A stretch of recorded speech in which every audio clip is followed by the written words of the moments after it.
So today I'd like to tell you a story about Scotland's most famous dog, Greyfriars Bobby. According to a tourist board campaign, the Greyfriars Bobby statue won the People's Choice Award for Most Treasured Piece of Heritage. But before we talk about the statue, let me take you back to the year 1858. A night watchman for Edinburgh's City Police called John Gray, also known as Al Jock, had a Skye Terrier called Bobby. These two had been inseparable for 2 years. Unfortunately, John died of tuberculosis and was buried in Greyfriars Cemetery. Bobby led the funeral procession to the graveyard, and when he tried to stay after the service by his master, he was chased away. But the little dog was persistent and returned any time he was lured away. Eventually, the gardener and keeper began to feel sorry for the dog, and although dogs weren't allowed in the graveyard, he had gathered support from local residents who built him a shelter. He spent the next 14 years by his master's gravestone and never spent a single night away, despite whatever weather conditions. By 1867,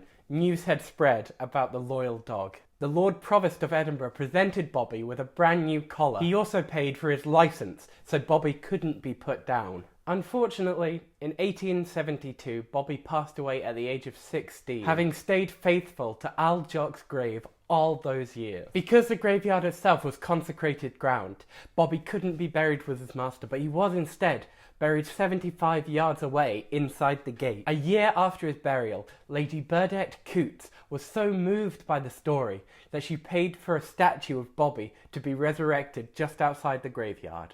Since being erected, the statue has proven to be a popular tourist attraction, and many rub the dog's nose for good luck, as you can see by the bronze sheen. Now, there's a lot of debate around whether it's okay to be rubbing the statue's nose. Local residents say it's ruining the statue, but tourists say it's just a bit of fun. In fact, recently, fake police tape has appeared around the statue to cordon it off and keep people away from touching the nose. And there has been a number of signs over the years asking people not to touch it. So what exactly is all the fuss, you may ask? What exactly is all the fuss? Thank you for asking. Well, the statue has had to be restored a number of times, most recently back in 2014. However, the damage is still being done and the restoration has already worn off. Apparently, the council has now halted any future plans to restore the figure, claiming it costs £400 a time just to retouch his nose. A spokesman for the council said, "In time, we will organise repair work again to maintain the statue, which we know is one of Edinburgh's most loved monuments. But there are no plans to carry out more work in the near future. If people do feel obliged to rub Bobby's nose, could we encourage them to do it gently, as it does cause damage?" In fact, a campaign has been set up in the last couple of years called Save Bobby's Nose, stating, "Poor wee Bobby is getting his nose rubbed away. Do people think this is going to bring them luck?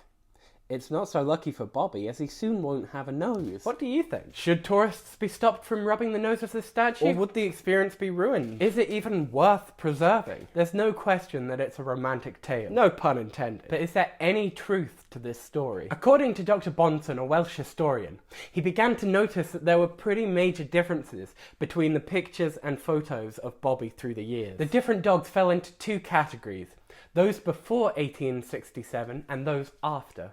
Bonson said, "The first Bobby was quite an ugly dog, but in later paintings he looks just like the statue on the drinking fountain." It's theorised that the original Bobby was simply a stray, as there were many in the city at the time, and Bobby was just adopted by the curator of the graveyard. In exchange for payment, he began to tell tourists about Bobby's tale. It's suggested that the original Bobby died in 1867, but because a dead Bobby is bad for business, he was replaced by a purebred Skye Terrier. Bobby Mark II lived for another 5 years until he died, and the fountain was erected a year later. A spokesman for Visit Scotland said, "Separating fact from legend is always going to be tricky, but regardless of how much the story has evolved over the years, it has done little to deter visitors paying homage to a true Scottish icon." And I think that perfectly sums up the situation. Regardless of whether or not we'll be able to continue rubbing Bobby's nose for good luck, or if the story's even true in the first place, he'll continue to be Scotland's most iconic dog and attract visitors to our city.